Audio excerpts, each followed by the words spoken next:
Hi, and welcome to Quarantine Cocktails with Chad and Nicole. Today we are talking about the Corpse Reviver #1. So this classic cocktail is actually just one of a family of Corpse Reviver cocktails, which were recommended as hangover cure or pick-me-ups after a hard night of drinking. Now, the Corpse Reviver #1 is probably a little less well known to modern audiences than the Corpse Reviver #2. Probably because its ingredients are less popular with the modern American palate. And honestly, this is a pretty stiff drink. It combines 1.5 ounces of cognac and with 3/4 ounces each of calvados, an apple brandy, and 3/4 ounces of sweet vermouth. Pretty strong. So there are published mentions of a Corpse Reviver dating back to the early 1860s, but the first recipe appearing in 1871 calls for 1/2 wine glass of brandy, 1/2 wine glass of maraschino, and 2 dashes of Boker's bitters. So that sounds pretty sweet and pretty boozy. Oh yeah. I don't know if that sounds like a hangover cure or a hangover cause. By the way, I wanted to mention Boker's bitters. We've talked about it a few times. It's not in today's drink, but thought you might find it interesting. It was one of the leading brands of bitters from the 19th century, produced by a company founded in Germany in 1826 by Johann Gottlieb Boker. And many of Jerry Thomas's cocktails, Jerry Thomas, our dear close friend, 18th century rock star mixologist, 19th century, sorry, rock star mixologist. He called for Boker's bitters in many of his recipes. So it really was one of the big brands back then, but it fell on hard times in 1906 when the Pure Food and Drug Act was passed in the U.S., and that put a damper on some import of certain kinds of goods. And then it was really the nail in the coffin for that company at Prohibition later on in the 20s. Boker's bitters that you find today have actually been reformulated based on a handful of bottles that somehow survived from that time and are reformulated to simulate what the Boker's bitters tasted like. So if you see those around, you should try and pick one up and see what you think. We just found one the other day. That's right. So the recipes we present today really owe its modern expression to Harry Craddock and his 1930 classic, The Savoy Cocktail Book. So we've mentioned Craddock before, but we should probably discuss him a little bit more. For those of you who don't know who he is. He was an English bartender who trained in the United States, but he left in 1920 due to the onset of Prohibition. He then joined bartenders of the 1920s and 30s. He founded the British Bartending Guild in 1934. He's best known today for his cocktail book, which compiled a staggering 750 cocktails, and it's still in print today. Yeah. So for that time, that was quite a compilation. work. Yeah, exactly. It's kind of his magnum opus, and was reprinted multiple times and still available. So amongst those cocktails is the Corpse Reviver #1, 2 parts cognac, 1 part each calvados and vermouth. And Craddock, in his notes about the drink, says that it is recommended to be taken before 11 a.m. or whenever steam and energy are needed. So pretty much any time of day, I think, this could be consumed, especially if you want to get kind of sloshed. So the ingredient #1, we'll call it cognac. For those of you who know cognac by name but aren't super familiar with what it actually is, it's a grape-based brandy made in the Cognac region of France. It's produced by twice distilling white wine, fermenting it to 2 to 3 weeks, and then aging it in French oak barrels for at least 2 years. So interestingly, less than 3% of cognac is actually sold in France. So the US, Singapore, and China are the largest markets. So of that large market share in the United States, 90% of the cognac in the US comes from only 4 main large producers: Courvoisier, Hennessy, Martell, and Rémy Martin. That's right. So there are 6 official designations of cognac related to the length of cask aging. So the length it sits in those French oak barrels, and which also generally correlates to how expensive it is. And cognac is usually a blend of various vintages. So like most, but not all liquors that carry an age, it's the age of the youngest, of the components that's in there. The designations are VS, or very special, VSOP, very superior old pale, and that's what we'll be using today, the Right. VSOP designation. And that's 4 years minimum.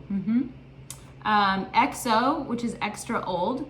XO means that it has been barreled for 6 years, but in 2018 it changed to 10 years. So this led to the adoption of Napoleon as a designation for the 6-year aging. Right, so if you there's see a an little bit older XO, it could be 6 years old, but any newer produced XO will be at least 10 years So old. it's kind of in that 6 to 10 year range. Yep. And then there's XXO, which is extra old. Clever name. And that requires 14 years of aging. And then finally, there's Hors d'âge, I think, beyond age, which is officially equivalent to XO, 6 years, or 10 years now, maybe, I guess.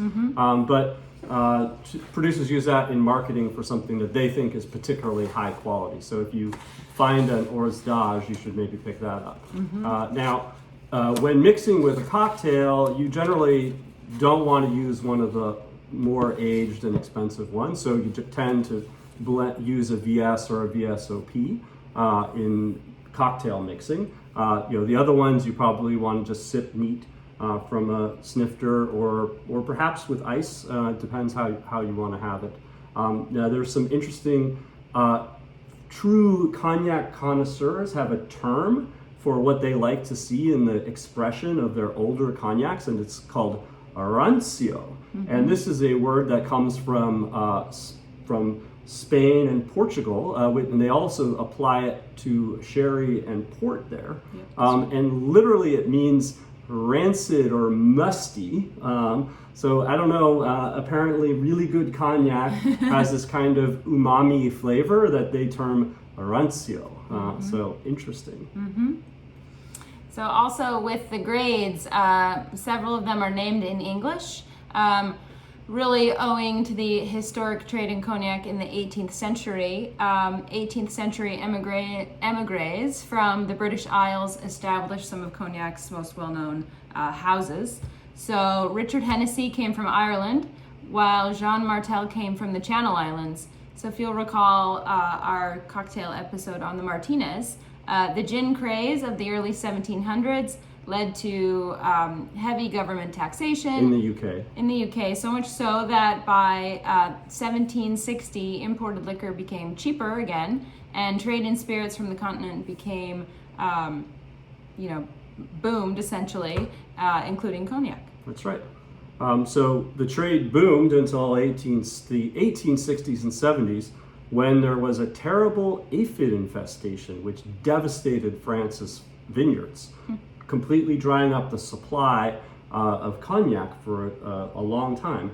And that's a fact that we touched on when we discussed the Sazerac, which originally was a cognac-based cocktail, but because of the shortage of cognac, switched to becoming a rye-based cocktail.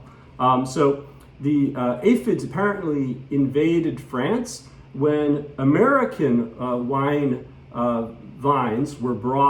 grapevines were brought into France as an experiment, and these aphids got out. And nobody knew that it was the aphids, but they apparently, on the American vines, they would eat the leaves, which wouldn't kill the plants.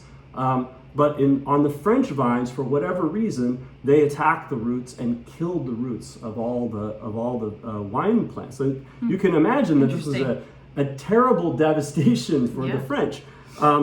And it took them like until 1874 to even figure out that the problem was the aphids, after suffering for quite a while. And then it took another 16 years so they spent their time trying to kill the aphids, but they couldn't stamp out the infestation. So finally in 1891, 17 or 16 years later, they decided that they would graft the French vines onto the American roots, which sacre bleu was, kind of an insult to French viticulture, but that's what they had to do to save their crops.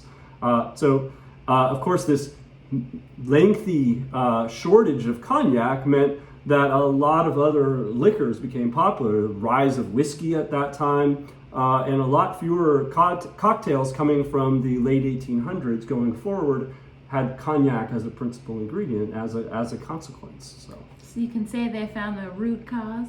Oh, It's terrible. So ingredient number 2, calvados, which is kind of like cognac's cousin.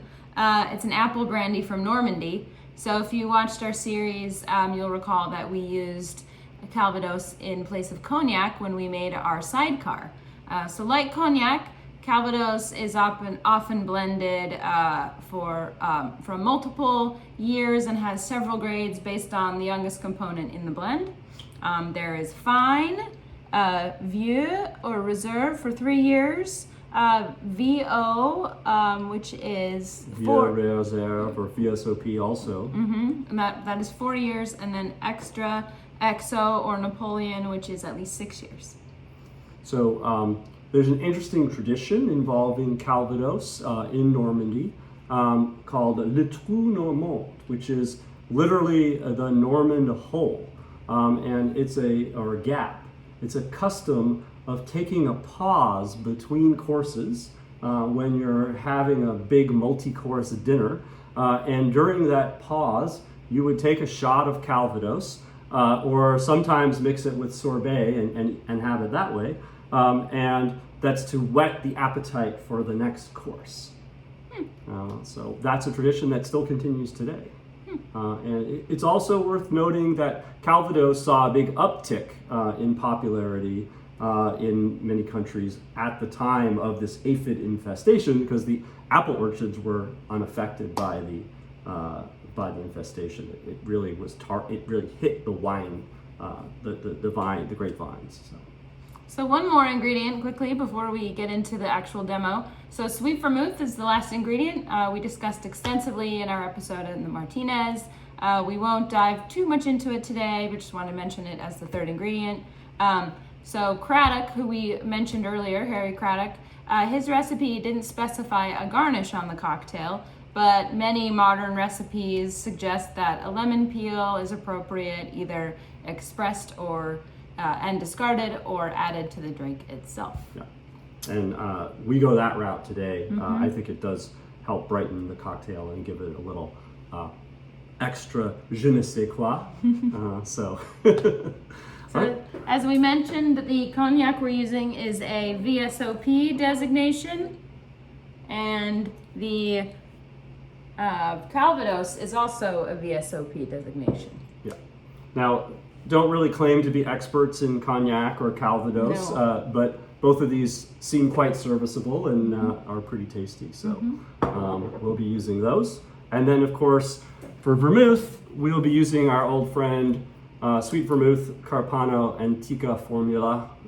It's just really good. We did try a different version with a different good vermouth, but it did not come out as well. I thought this one... It wasn't as balanced, I didn't feel. So this one was much more flavorful and balanced as a whole. Yeah, you know, I think that one came out very boozy in flavor, even though it's the same, same amount.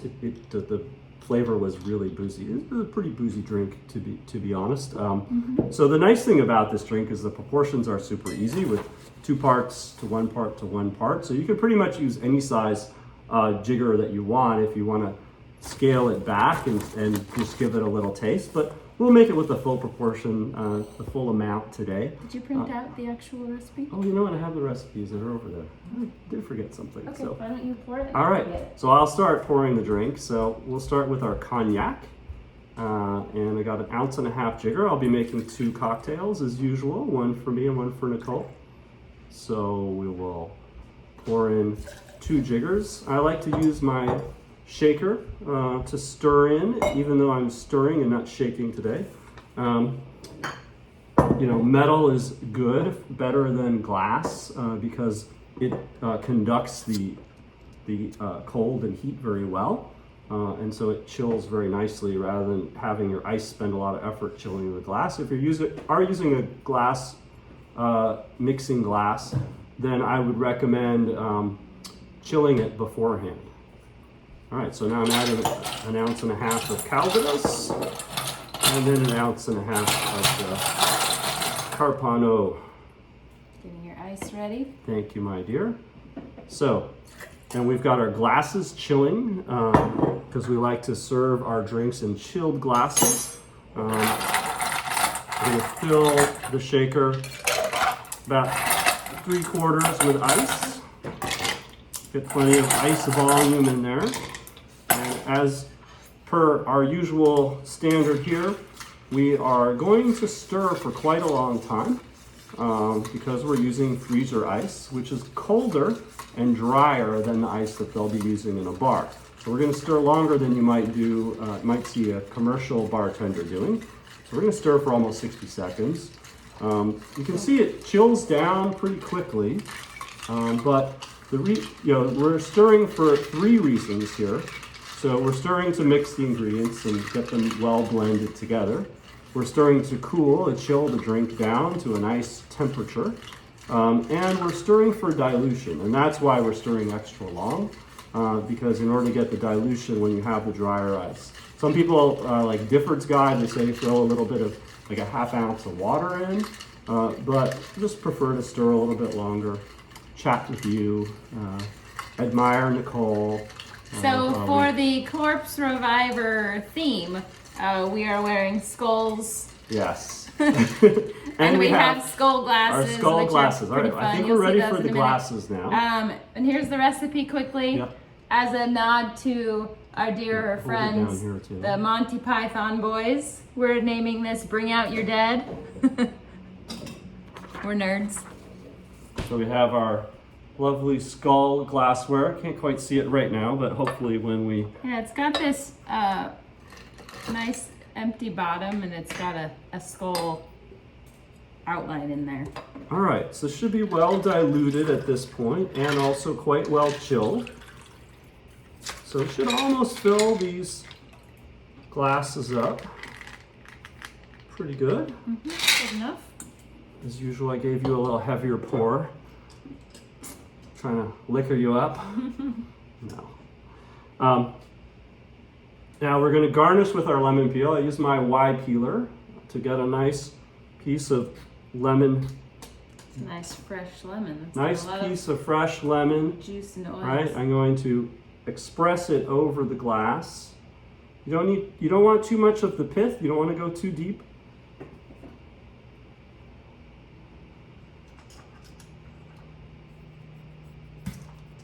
Can you see the skull? It's a little frosted over, but it will. All So right. you can kind of see the skull in there, which is kind of fun. So the lemon just gives it a nice little brightening, and you get the citrus scent as you go in for the sip. We'll enjoy our Corpse Reviver. It's a little after 11, but I'm in need of energy, so this will give me quite a big burst of energy.